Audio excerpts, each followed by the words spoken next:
Tony की 2 बेटियां थी। टोनी के पति की इच्छा थी कि तीसरा उन्हें बेटा हो।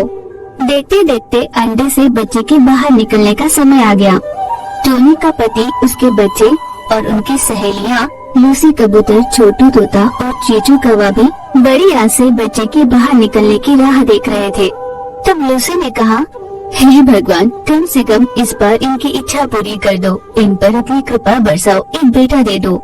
इस तरह सभी भगवान से प्रार्थना कर रहे थे। इतने में अंडा फूटकर बाहर बच्चा निकला। वो भी लड़की थी।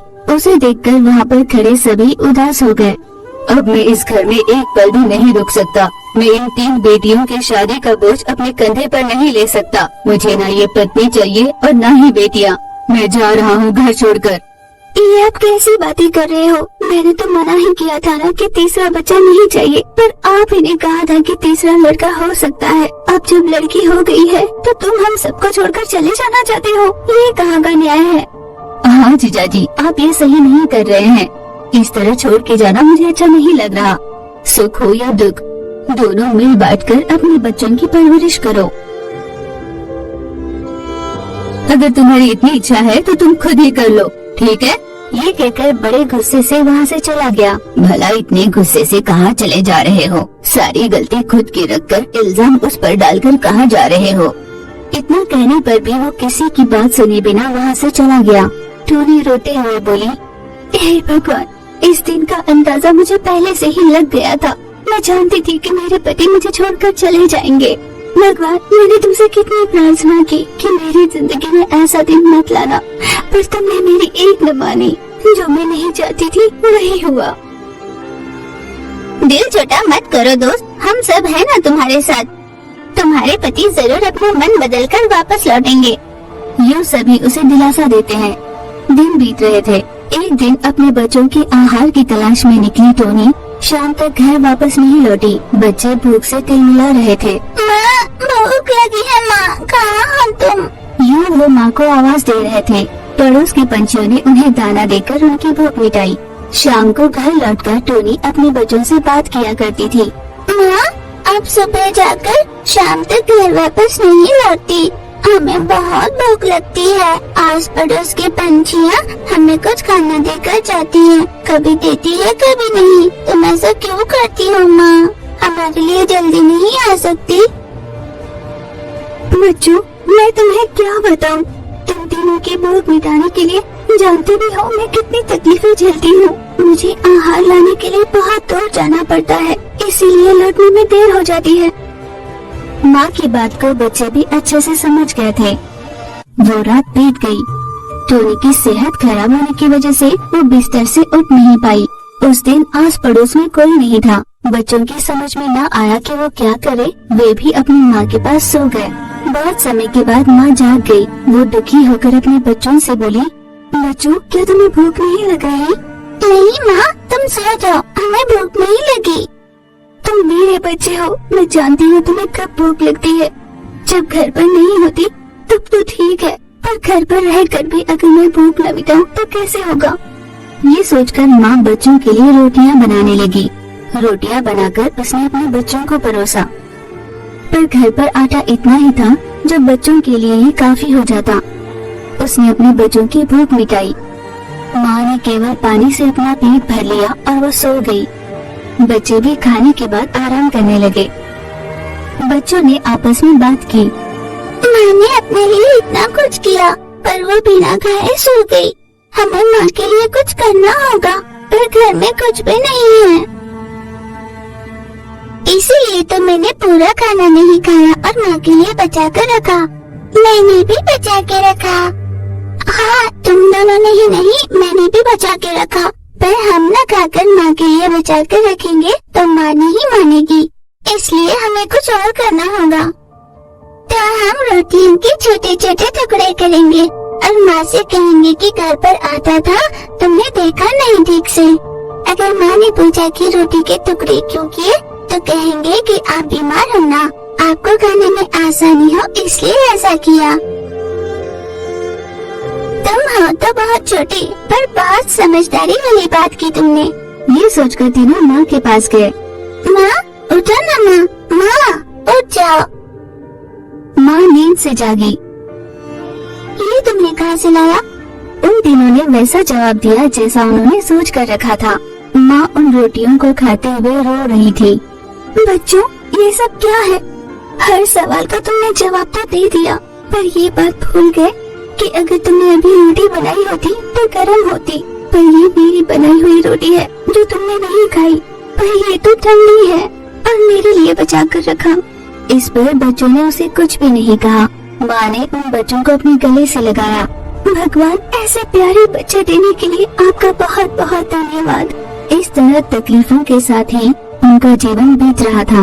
उनकी तकलीफों को देखकर उनकी सहेलियां कहने लगी, टोनी के हालात बिल्कुल अच्छे नहीं है, हम सबको उसकी मदद करनी चाहिए। मुझे लगता है हमें उसके आसपास ही घोंसला बनाकर रहना चाहिए और उसकी सहायता करनी चाहिए। चीचू कौवा की बात पर लूसी और छोटू ने अपनी सहमति दी और टोनी के घर के पास में ही अपने घोंसले बना लिए। ये देखकर टोनी बहुत खुश हो गई। तुम सबके यहाँ आने से मैं बहुत खुश हूँ दोस्तों। वहाँ का वातावरण कुछ ठीक नहीं था, इसलिए हम सब यहाँ आ गए। वैसे भी वो किराए का मकान था। यहाँ पर हमने अपने खुद के घोंसले बनाए हैं और खुशी से रहना चाहते हैं। यूं ही दिन बीत रहे थे। वे तीनों पंछी हर बार कुछ न कुछ टोनी के लिए लेकर आया करते। टोनी खुद भी मेहनत करती और अपनी सहेलियों की मदद को भी स्वीकार कर अपने बच्चों की परवरिश कर रही थी। तुम सब मेरी मदद के लिए यहाँ तक आए, इसका बहुत शुक्रिया। ये कहकर उसने खुशी के आंसू बहाए। टोनी के पति को अपनी गलती का एहसास हुआ और वो घर वापस लौटा। टोनी, मुझे माफ कर दो, मैंने बहुत बड़ी गलती की है। तुम सबको यहाँ अकेला छोड़कर मैं चला गया। तुम सबको छोड़कर जाने के बाद ही मुझे एहसास हुआ कि परिवार क्या होता है। मुझे माफ कर दो टोनी। टोनी ने अपने पति को माफ कर दिया। पिता के वापस लौटने पर बच्चे बहुत खुश हो गए और उसके गले लग गए। अपने सच्चे दोस्त, पति और बच्चों के साथ टोनी अब खुशी से रहने लगी। दूर कहीं एक जंगल में टोनी नाम की गौरैया रहा करती थी। वो गर्भवती थी। हाल ही में उसके पति का देहांत हुआ था, जिसे वो पल पल याद किया करती थी। उस गौरैया की एक सौतेली सास हुआ करती थी, चीचू कौवा। चीचू कौवा को अपनी बहू टोनी गौरैया बिल्कुल अच्छी नहीं लगती थी। टोनी गौरैया और उसके पति ने प्यार से सजाए हुए घोंसले को उसकी सास ने हड़प लिया था। टोनी गौरैया अपने सारे सुख दुख अपनी सहेली लूसी कबूतर और छोटू तोता से बांटा करती थी। एक दिन टोनी गौरैया अपनी सहेलियों से मिलने गई। मेरी सास मेरे ही घोंसले में मुझे आने नहीं देती। धूप हो बारिश हो, मुझे बाहर ही भीगते हुए रह जाना पड़ता है। मुझे भले कुछ भी हो जाए, कोई परवाह नहीं। मेरी सारी चिंता मेरे पेट में पल रहे बच्चे के लिए ही है। ये कहते हुए गौरैया के आंसू निकल पड़े। जो तुम्हारे साथ हो रहा है वो दुश्मन के साथ भी ना हो। इस पूरे जंगल में किसी की इतनी हिम्मत नहीं कि वो तुम्हारी सास के खिलाफ जाए। हम तुम्हें अपने घोंसले में रखना भी चाहे, तब भी हमें इस बात का डर है कि कहीं तुम्हारी सास उसका बदला हमारे बच्चों से न ले ले। बस यही सोचकर तुम्हारी मदद नहीं कर पा रहे हैं। हम तुम्हारे हालात अच्छे से समझ पा रहे हैं, पर चाह कर भी तुम्हारी मदद नहीं कर सकते।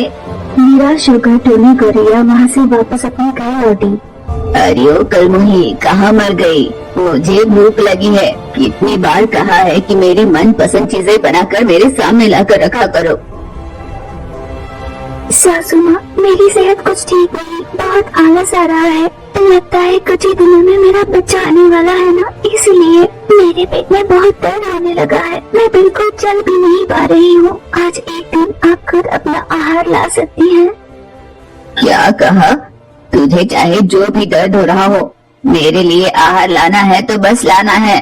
चुपचाप यहाँ से जाओ और लाओ मेरा आहार। यूं जोर से डांट कर कहा। बेचारी टोनी गौरैया अपने पेट में दर्द होते हुए भी अपनी सास चीचू कौवा के लिए खाना लाने बाहर निकली। कुछ समय बाद टोनी गौरैया ने कुछ दाने इकट्ठे किए और चीचू कौवा के सामने रख दिए। काम चोर कहीं की मुट्ठी भर दाने लेकर आई है।